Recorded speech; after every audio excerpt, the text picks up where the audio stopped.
ಸಹೃದಯಿ ಕೇಳುಗರೆ, ಜೆಸಿಐ ಕಲ್ಯಾಣಪುರ ಇವರ ಸಹಯೋಗದಲ್ಲಿ ರೇಡಿಯೋ ಮಣಿಪಾಲ್ ಸಮುದಾಯ ಬಾನುಲಿ ಕೇಂದ್ರ ಅರ್ಪಿಸುತ್ತಿದೆ ಹೊಂಬೆಳಕು ವ್ಯಕ್ತಿತ್ವ ವಿಕಸನ ಸರಣಿ ಕಾರ್ಯಕ್ರಮ. ಈ ಕಾರ್ಯಕ್ರಮವನ್ನು ನಡೆಸಿಕೊಡಲಿದ್ದಾರೆ ಶಿಕ್ಷಕರು ಮತ್ತು ಬರಹಗಾರರಾಗಿರುವ ನರೇಂದ್ರ ಕುಮಾರ್ ಕೋಟಾ. ಬನ್ನಿ ಬಲಯುತರಾಗೋಣ ಹೊಂಬೆಳಕು ವ್ಯಕ್ತಿತ್ವ ವಿಕಸನ ಸರಣಿ ಕಾರ್ಯಕ್ರಮದ ಮೂಲಕ.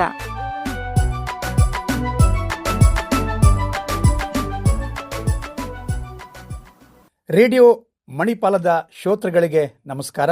ನಾನು ನಿಮ್ಮ ನರೇಂದ್ರ ಕುಮಾರ್ ಕೋಟ. ಈ ಸಂಚಿಕೆಯ ವಿಕಸನದ ಕವನ ಭರವಸೆಯ ಭಾಸವಿರಲಿ. ಸಂಧಿ ಸಾಧ್ಯವಿರದ ಸಂಜೆಯಲ್ಲಿ ಮುಗುಳ್ನಗುತ್ತ ನೀರ ಸಾಗರವ ಚುಂಬಿಸುತ್ತ ಸೂರ್ಯನ ನೆತ್ತರ ಓಕುಳಿಯ ಕಾಣುತ್ತ ಕಲ್ಲನ್ನ ಎಸೆದರೆ ಕಡಲ ಅಲೆಗಳಿಗೆ ಕಚಕುಳಿಯಾಗುವುದೇ? ಸಾಧ್ಯವಿರದ ಸಂಜೆಯಲ್ಲಿ, ಅಪೂರ್ವವಾದ ಸಂಜೆಯಲ್ಲಿ ನಾವು ಮುಗುಳ್ನಗುತ್ತಾ ಸಾಕ್ತಾ ಇರುವಾಗ ಆ ಸೂರ್ಯನ ನೆತ್ತರ ಹೆಂಗೆ ಕಾಣುತ್ತೆ ಅಂತೇಳಿದ್ರೆ ಓಕುಳಿ ಆಕಾರದಲ್ಲಿ ಕಾಣ್ತದೆ. ಅದಕ್ಕೆ ಎಲ್ಲಿಯಾದರೂ ನಾವು ಕಲ್ಲನ್ನು ಎಸೆದಾಗ ಕಚಗುಳಿಯನ್ನು ಅನುಭವಿಸ್ತದೆಯೇ? ಇಲ್ಲ. ಒಡಲ ಮಾರುತದ ವರಸೆಗೆ ಕಾನನದ ಎಡೆಗೆ ಸಾಗಿದೆ ಹರಡಿದೆ ಹೂಗಂಧ. ಸಂಗಮದ ಜೋಕಾಲಿ ಸಂಕೋಲೆ ಕಳಚಿ ಅಲೆಯುತ್ತ ಅರಸುತ್ತಿದೆ ಬಯಸಿ ಸಂಧಿಯ ಬಯಸಿ. ಅನಾಥವಾಗಿ ನಿರ್ಜನವಾಗಿ ಸೋತು ಖಾಲಿ ಖಾಲಿ ಬದುಕು. ಅಂದರೆ ಬದುಕಲ್ಲಿ ಸಾಕ್ತಾ ಇರುವಾಗ ಹಲವಾರು ನೋವುಗಳು, ದುಗುಡ ದುಮ್ಮಾನಗಳು ಬರುವಂಥದ್ದು ಸಹಜ. ಅವೆಲ್ಲವನ್ನು ನಾವು ಆ ಸಂಕೋಲೆಯನ್ನು ಕಳಚಿಕೊಂಡು ಮುನ್ನಡೆಯಬೇಕು. ಆದರೆ ಭರವಸೆಯ ಭಾಸವಿರಲಿ, ಭರವಸೆ ಬೇಕು. ನಾ ಯೋಚಿಸಿದಂತೆ ಯಾವುದೂ ಇರಲ್ಲ, ನಾವು ಬಯಸಿದಂತೆ ಯಾವುದೂ ಸಿಗಲ್ಲ, ಅದು ನಮ್ಮ ಹಣೆಬರವ ಪರವಾಗಿಲ್ಲ. ಭರವಸೆಯ ಭಾಸವಿರಲಿ.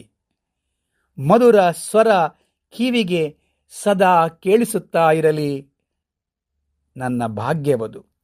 ಅಂದರೆ ಇಲ್ಲಿ ಕವಯಿತ್ರಿ ಶಾಲಿನಿ ಕೆಮ್ಮಣ್ಣವರ ಆಶಯ, ಬದುಕಲ್ಲಿ ಹಲವಾರು ನೋವುಗಳು ಬರ್ತವೆ, ದುಗುಡ ದುಮ್ಮಾನ ಆತಂಕ ಕಷ್ಟ ಎಲ್ಲವೂ ಬರ್ತದೆ.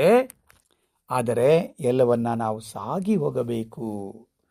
ಭರವಸೆಯ ಭಾವನೆಯನ್ನು ಬೆಳೆಸಿಕೊಳ್ಳಬೇಕು.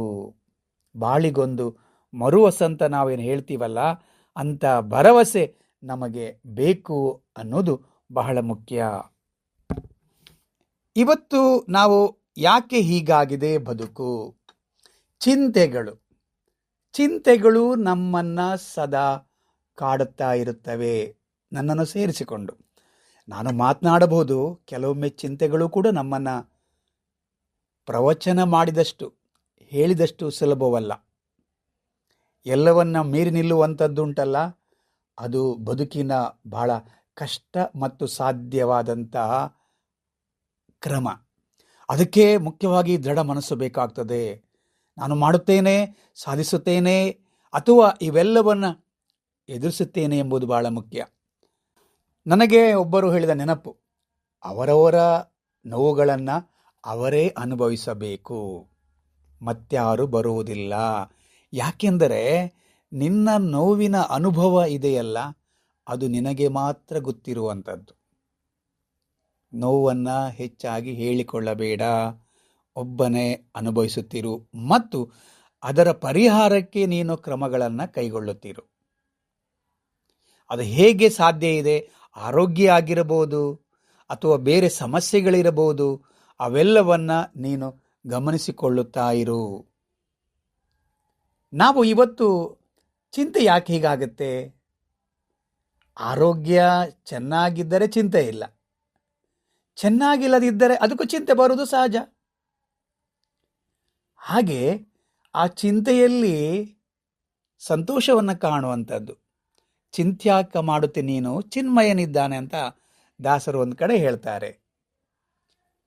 ನಾವು ಎಷ್ಟೋ ಬಾರಿ ಕೆಲವು ಕೊರತೆಗಳು, ಮನಃಶಾಂತಿ ಇಲ್ಲದೆ ಇರುವುದು, ನೆಮ್ಮದಿ ಇಲ್ಲದೆ ಇರುವುದು, ಅಥವಾ ಒತ್ತಡಗಳ ಜಂಜಾಟ, ಹೇಗೆ ಇದನ್ನು ಎದುರಿಸುವುದು, ಹೇಗೆ ಇದನ್ನು ದೂರೀಕರಿಸುವುದು?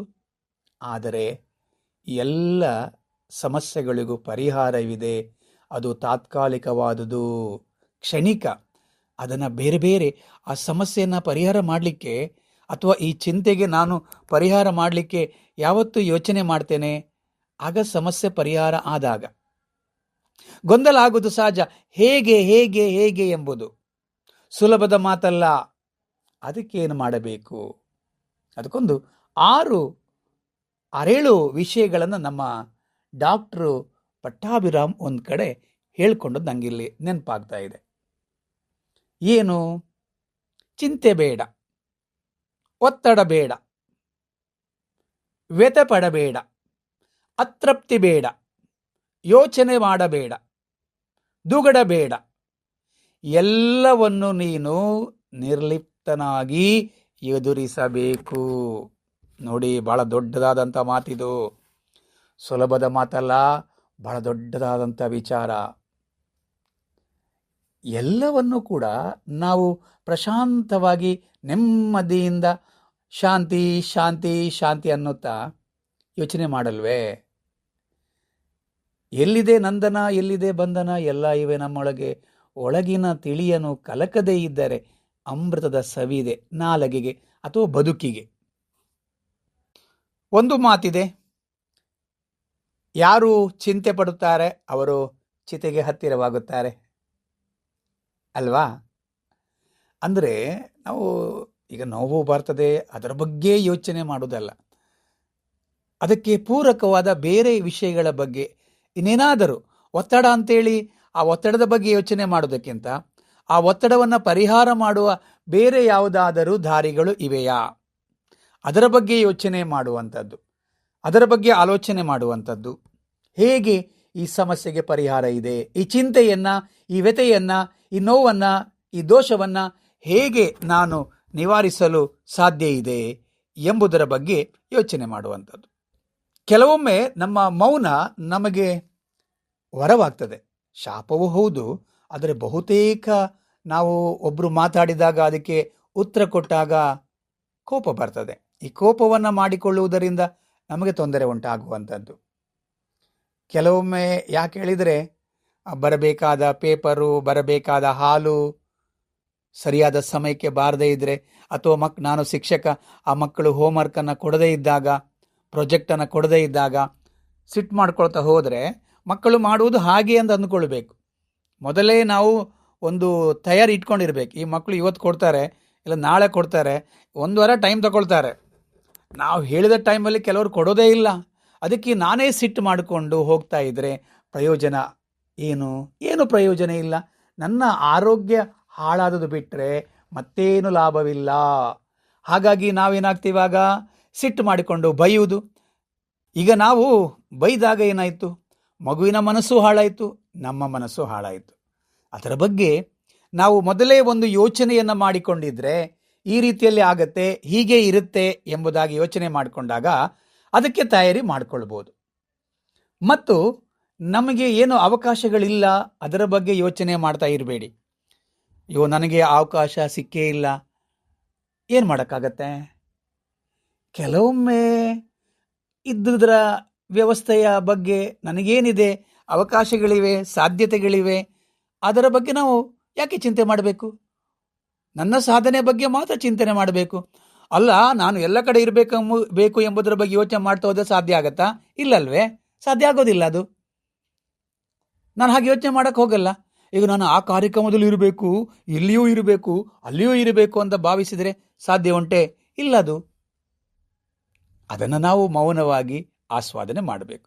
ನನಗೆ ಎಲ್ಲೆಲ್ಲಿ ಅವಕಾಶ ಉಂಟು ಅದಕ್ಕೆ ಭಾಗವಹಿಸಬೇಕೆ ಹೊರತು ಅಲ್ಲೂ ನಾನಿರಬೇಕು ಎಂಬುದನ್ನು ಯೋಚನೆ ಮಾಡಿದಾಗ ಆಗ ನಮಗೆ ಕಸಿಬಿಸಿ ಆಗ್ತದೆ, ಅಥವಾ ಅಯ್ಯೋ ತಪ್ಪಿ ಹೋಯಿತು. ಇಲ್ಲ, ಅದರ ಬಗ್ಗೆ ಯೋಚನೆ ಬೇಡ. ನೀನು ಯಾವುದರಲ್ಲಿ ಅವಕಾಶಗಳು ಸಿಕ್ಕಿವೆ, ಸೌಲಭ್ಯಗಳು ಸಿಕ್ಕಿವೆ, ಅದನ್ನು ಬಳಸಿಕೊಂಡು ತೃಪ್ತಿಪಟ್ಟು ಸಂತೋಷವನ್ನು ಪಡಬೇಕು. ಅವ್ರ ಮನೆಯಲ್ಲಿ ಕಾರ್ ಬಂತು, ಅವ್ರ ಮನೆಯಲ್ಲಿ ಅದೇನೋ ವಸ್ತುಗಳು ಬಂತು, ಅಯ್ಯೋ ಅವರು ಜಾಗ ತಗೊಂಡ್ರು, ನಾವೇನೂ ತಗೊಳ್ಳಲ್ಲ, ನಾವೇನು ಹೀಗೆ ಇದ್ದೀವಿ, ಎಲ್ಲಿವರೆಗೆ ಹೀಗೆ ಇರೋದು, ಸಾಧ್ಯನಾ? ಬೆಳವಣಿಗೆ ನಮ್ದು ಆಗಲೇ ಇಲ್ಲ. ನಾವು ಹೀಗೆ ಇದರ ಬಗ್ಗೆ ಯೋಚನೆ ಮಾಡಿದರೆ, ಇಲ್ಲ, ಬೇಡ ಬೇಡ ಬೇಡ, ನನ್ನ ಮಿತಿಯ ಒಳಗಡೆ ಬದುಕಬೇಕಾಗ್ತದೆ. ನನಗೇನು ಅವಕಾಶಗಳು ಕೊಟ್ಟಿದ್ದಾರೆ ಅದರ ಒಳಗಡೆ ಯೋಚನೆ ಮಾಡಬೇಕು, ಅದರ ಒಳಗೆ ನಿಂತು ಯೋಚನೆ ಮಾಡಬೇಕು, ಹೊರಗಡೆ ಬೇಡ. ನಾವು ಮನಸ್ಸನ್ನು ಒಂದು ಗುತ್ತು ಮಾಡಿಕೊಳ್ಬೇಕು, ಹೀಗೆ ಅಂತೇಳಿ. ಅದು ಹೀಗೆ ಇರಬೇಕು, ಅದು ಹಾಗೇ ನಡೆಯಬೇಕು, ಹೀಗೂ ನಡೆಯಬಹುದು. ಅದು ಮೀರಿ ಹೋದಾಗ ಏನಾಗುತ್ತೆ, ನಾವು ಟೀಕೆ ಮಾಡ್ತೇವೆ. ಎಷ್ಟೋ ಬಾರಿ ನನಗೆ ಟೀಕೆ ಮಾಡಿದ್ದಾರೆ. ನಾನು ಟೀಕೆ ಮಾಡಿದಾಗಲೆಲ್ಲ ಆರಂಭದಲ್ಲಿ ನಾನು ಸಿಟ್ಟು ಮಾಡ್ಕೊಳ್ತಾ ಇದ್ದೆ. ನನ್ನ ತಪ್ಪಿಲ್ಲ ಅಂತ ಅನಿಸ್ತು, ಆದರೂ ಬೈದರು ಕೆಲವರು. ಅದೊಂದು ಕಾರ್ಯಕ್ರಮ ಮಾಡುವಾಗ ಅವರು ಮೇಡಮ್ ಒಬ್ಬರು ನಂಗೆ ಬೈದು ಬಿಟ್ಟರು, ಅಧಿಕಾರಿಯೊಬ್ಬರು. ನಿಜ ಹೇಳಬೇಕಂದ್ರೆ ನಂದೇನು ತಪ್ಪಿಲ್ಲ. ಹಾಗಂತ ನಾನು ಅವರ ಇಲಾಖೆಯ ಕೆಲಸಗಾರನೂ ಅಲ್ಲ, ನನ್ನೊಂದು ಸೇವೆ. ನಾನು ಬೈದಾಗ ಮೌನವಾಗಿದ್ದು ಬಿಟ್ಟೆ. ನನ್ನ ಕೆಲಸ ಮಾಡಿದ್ದೇನೆ, ತಪ್ಪು ಅವರು ಗುರುತಿಸಿದ್ದಾರೆ, ಅದು ನನ್ನ ತಪ್ಪಲ್ಲ. ನನಗೆ ಅದಕ್ಕೆ ಹೇಳಬೇಕಾದ, ಉತ್ತರ ಕೊಡಬೇಕಾದ, ವಿವರಣೆ ಕೊಡಬೇಕಾದ ಅಗತ್ಯ ಇಲ್ಲ. ನಾನೇ ಆ ಇಲಾಖೆಯ ಕೈ ಕೆಳಗೆ ಬಂದಿದ್ದರೆ ನಾನು ಆಗ ಸರಿ, ಅವರು ಬೈದದ್ದು ಸರಿ, ತಪ್ಪಾಗಿತ್ತು. ನಾನೊಬ್ಬ ಸೇವಾ ಮನೋಭಾವನೆಯಿಂದ ದುಡಿಯುವಾಗ ಅದೆಷ್ಟೋ ಜನ ಬೈತಾರೆ. ಅದಕ್ಕೆಲ್ಲ ನಾವು ತಲೆ ಬಿಸಿ ಮಾಡಿಕೊಂಡ್ರೆ ಬದುಕು ಸಾಧ್ಯನಾ? ಹಿರಿಯರು ಬೈತಾರೆ ಕೆಲವೊಮ್ಮೆ. ಇಲ್ಲಿ ಕಾರ್ಯಕ್ರಮ ಆಗೋದಿಲ್ಲ ಅಂತ ಒಬ್ರು ಇತ್ತೀಚೆಗೆ ಹೇಳ್ರು, ಅವ್ರು ಬಂದೇ ಇಲ್ಲ. ಅವ್ರು ಬಂದಾಗ ಒಂದು ಲೈವ್ ಕಾರ್ಯಕ್ರಮ ಆಗಿತ್ತು. ಹೀಗೆಲ್ಲ ಟೀಕೆಗಳನ್ನು ಕೇಳ್ತಾ ಹೋದಾಗ ಬೇಸರ ಮಾಡ್ಕೊಳ್ಳಿಕ್ಕ ಸಿಟ್ಟು ಬರುತ್ತೆ. ಮಾತಾಡಿದ್ದೇನೆ, ಇಲ್ಲಿ ಮಾತಾಡಬೇಕು, ಇಲ್ಲಿ ನಾವು ಮಾತಾಡಬೇಕು, ಇಲ್ಲಿ ಮೌನವಾಗಿರಬೇಕು, ಅಲ್ಲಿ ಮೌನವಾಗಿರಬೇಕು. ಮತ್ತೆ ಎಷ್ಟೋ ಬಾರಿ ಅದಕ್ಕೆ ನಾವು ನಮ್ಮ ಮನೋಲಹರಿಯನ್ನು, ನಾವು ಮೂಡ್ ಅಂತ ಕರಿತೇವಲ್ಲ, ಅದನ್ನು ನಾವು ಸರಿಯಾಗಿ ಇಟ್ಟುಕೊಳ್ಳಬೇಕು. ಅದು ನಮ್ಮ ತಾಕತ್ತು, ಅದು ನಮ್ಮ ಕಿಮ್ಮತ್ತು. ಆಗ ನಾವು ಬೆಳವಣಿಗೆ ಆಗಲಿಕ್ಕೆ ಸಾಧ್ಯ ಆಗ್ತದೆ. ಯಾಕೆಂದರೆ ಇವತ್ತಿನ ಕಾಲಕ್ಕೆ ದೊಡ್ಡ ಸಮಸ್ಯೆ ಅಂತ ಹೇಳಿದರೆ, ನೀವೊಂದು ಸಾಮಾಜಿಕ ಬದುಕಲ್ಲಿ ಬಂದಾಗ ಟೀಕೆಗಳು. ಇವರ ಮೆಚ್ಚು ವಸ್ತು ಇಲ್ಲಿಲ್ಲ ಜೋಕೆ, ಮಳೆಗಾಲ ಬಂದಾಗ ಕೆಟ್ಟ ಮಳೆ ಎಂದರು, ಬಂತಲ್ಲ ಚಳಿಗಾಲ, ಅಯ್ಯೋ ಅಲ್ಲಿಯೂ ಟೀಕೆ, ಬೇಸಿಗೆ ಬಂತು ಕೆಟ್ಟ ಬಿಸಿಲೆಂದರು. ಇವರು ಮೆಚ್ಚುವ ವಸ್ತು ಇಲ್ಲಿಲ್ಲ ಜೋಕೆ. ಏನು ಮಾಡೋಕ್ಕಾಗತ್ತೆ? ಅವರು ಟೀಕೆ ಮಾಡ್ತಾ ಹೋಗ್ತಾರೆ, ಮನಸ್ಸಿಗೆ ಬಂದ ಹಾಗೆ ಮಾತನಾಡ್ತಾ ಹೋಗ್ತಾರೆ. ಏನು ಮಾಡೋಕ್ಕಾಗಲ್ಲ. ನೀನು ಅವರ ಟೀಕೆಗೆ ಉತ್ತರ ಕೊಡ್ತಾ ಹೋದರೆ ಇಡೀ ಜೀವನ ಉತ್ತರ ಕೊಡ್ತಾನೆ ಇರಬೇಕಾಗತ್ತೆ. ಅದರ ಬದಲು ಕೆಲಸವನ್ನು ಮಾಡ್ತಾ ಹೋದರೆ ಅವರೂ ಸುಮ್ಮನಾಗ್ತಾರೆ. ಈ ಮನುಷ್ಯ ಏನು ಮಾರ್ರೆ, ಏನು ಟೀಕೆ ಮಾಡಿದರೂ ಮಾತಾಡೋದಿಲ್ಲ, ಏನೂ ಮಾತಾಡೋದಿಲ್ಲ, ಅಷ್ಟು ಹೇಳ್ತಾ ಇದ್ದೀವಿ ಆದರೂ ಮಾತಾಡೋದಿಲ್ಲ. ಒಂದು ಕಡೆ ಸರಿ, ಆದರೆ ಮಾತಾಡೋಲ್ಲಿ ನಾನು ಮಾತಾಡಿದ್ದೇನೆ, ನೀವು ಮಾತಾಡಬೇಕಂತ ಹೇಳುವಂಥದ್ದು. ಎಲ್ಲಿ ಮಾತನಾಡಬೇಕು ಅಲ್ಲಿ ಮಾತನಾಡಬೇಕು. ಎಲ್ಲಿ ಮಾತಾಡಿದರೆ ಅದರಿಂದ ಹಾಳಾಗುವುದೇ ಜಾಸ್ತಿ, ಸಮಯ ಪೋಲಾಗುವುದೇ ಜಾಸ್ತಿ, ಬದಲಾವಣೆಗೆ ಸಾಧ್ಯವಿಲ್ಲ ಅಂದುಕೊಂಡ್ರೆ ಅಲ್ಲಿ ಮೌನವಾಗಿರಬೇಕು. ದೊಡ್ಡವರು, ಹಿರಿಯರು ಕೆಲವೊಮ್ಮೆ ಉರಿಯಿಂದ, ದ್ವೇಷದಿಂದ, ಅಸೂಯೆಯಿಂದ ಅವರೆಲ್ಲ ಮಾತಾಡ್ತಾರೆ. ಏನು ಮಾಡೋಕ್ಕಾಗತ್ತೆ? ಬಹಳ ಎಚ್ಚರಿಕೆಯಿಂದ ಕ್ಷಮಿಸಿ ಬಿಡೋಣ. ಯಾಕೆಂದರೆ ನಾವು ಆನಂದವಾಗಿರಬೇಕಲ್ಲ. ಹಾಗಾಗಿ ಗಟ್ಟಿ ಮನಸ್ಸು ಮಾಡಬೇಕು. ನಮ್ಮದೆಲ್ಲ ತಪ್ಪಿಗೂ ಜನ ಬೈತಾರೆ. ಯಾರ್ದೋ ಒಂದು ಗುಂಪಲ್ಲಿದ್ದೆ ಅಂತೇಳಿ ಅವರು ನಮಗೆ ಬೈಯೋರೆ. ಈ ಲೋಕದ ನಾವು ಚಿಂತೆಗಳಿಗೆ ಸಮಾಧಾನ ಮಾಡಬೇಕು, ಎಲ್ಲರ ಮನಸ್ಸನ್ನು ಮೆಚ್ಚಿಸಬೇಕು, ಎಲ್ಲರಿಗೂ ನಾವು ಪ್ರಿಯವಾಗಬೇಕು ಅನ್ನೋದು ಅದು ಬಹಳ ಅಸತ್ಯವಾದಂಥ ಮಾತು. ಈ ಜಗತ್ತಿನಲ್ಲಿ ಎಲ್ಲರನ್ನ ಮೆಚ್ಚುವುದು ಸಾಧ್ಯವಿಲ್ಲ. ಹಾಗಾಗಿ ವಿಮರ್ಶೆಗಳಿಗೆ, ಟೀಕೆಗಳಿಗೆ ನೀವು ಕುಗ್ಗಬೇಡಿ. ಹೇಳುವವರು ಹೇಳುತ್ತಾ ಇರಲಿ, ಎಲ್ಲ ಕೇಳಲಿ ಎಂದು ನಾ ಹಾಡುವುದಿಲ್ಲ. ಕವಿಯೊಬ್ಬನ ಸಾಲು. ಎಲ್ಲ ಕೇಳಲಿ ಎಂದು ನಾನು ಹಾಡುವುದಿಲ್ಲ, ಎಲ್ಲರೂ ನನ್ನ ಕಾರ್ಯಕ್ರಮವನ್ನು ಹೊಗಳಲಿ ಎಂದು ನಾನು ಕಾರ್ಯಕ್ರಮ ಮಾಡುವುದಿಲ್ಲ. ನನ್ನ ಮನಸ್ಸಿನ ತುಡಿತಕ್ಕೆ, ನನ್ನ ನೆಮ್ಮದಿಗೆ ಕಾರ್ಯಕ್ರಮವನ್ನು ಮಾಡುವಂಥದ್ದು. ಇನ್ನೊಂದು ಬಹಳ ಮುಖ್ಯವಾದಂಥದ್ದು, ಸೋಲನ್ನು ಸ್ವೀಕರಿಸಿಕೊಳ್ಬೇಕು. ಕೆಲವೊಮ್ಮೆ ಸೋಲಾಗ್ತದೆ, ನಾನೇ ಬರೆದ ಪುಸ್ತಕ ಸೋಲು ಅಂತಿಮವಲ್ಲ ಅಂತೇಳಿ. ಮತ್ತೆ ಮತ್ತೆ ಸೋಲಾಗುವುದು ಇರ್ತದೆ. ಆದರೆ ಅವುಗಳನ್ನು ಎದುರಿಸುವಂಥದ್ದು, ಹೌದು, ಏನು ಮಾಡಲಿಕ್ಕಾಗ್ತದೆ, ಎದುರಿಸಲೇಬೇಕು. ಸೋಲು, ಅಪಜಯ, ಎಷ್ಟೋ ಬಾರಿ ಹೊಸದಾದ ಕಾರ್ಯಕ್ರಮವನ್ನು ಮಾಡುವಾಗ ಅದಾಗೋದೇ ಇಲ್ಲ. ನಾವು ನಿರೀಕ್ಷೆ ಮಾಡದಂತಹ ಯಶಸ್ಸು ಅಥವಾ ನಿರೀಕ್ಷೆ ಮಾಡಿರುವಂತಹ ಯಶಸ್ಸು ಅಥವಾ ನಿರೀಕ್ಷೆ ಮಾಡದಂಥ ಕಷ್ಟಗಳು, ಸಮಸ್ಯೆಗಳು ಬರ್ತವೆ, ಅದಾಗೋದಿಲ್ಲ. ಆದರೆ ಅವೆಲ್ಲವನ್ನು ನಾವು ದಾಟಿ ಹೋದಾಗ ಯಶಸ್ಸು ಕಟ್ಟಿಟ್ಟ ಬುತ್ತಿ ಅಂತ ಹೇಳ್ತಾ ಬರುವ ವಾರ ಮತ್ತೆ ಭೇಟಿಯಾಗೋಣ. ಅಲ್ಲಿವರೆಗೆ ಎಲ್ಲರಿಗೂ ಕೂಡ ಶುಭಾಶಯಗಳು, ನಮಸ್ಕಾರಗಳು. ಶ್ರೋತೃ ಬಾಂಧವರೇ, ಇದುವರೆಗೆ ಜೆಸಿಐ ಕಲ್ಯಾಣಪುರ ಇವರ ಸಹಯೋಗದಲ್ಲಿ ರೇಡಿಯೋ ಮಣಿಪಾಲ್ ಅರ್ಪಿಸಿದ ಹೊಂಬೆಳಕು ವ್ಯಕ್ತಿತ್ವ ವಿಕಸನ ಸರಣಿ ಕಾರ್ಯಕ್ರಮ ಪ್ರಸಾರವಾಯಿತು.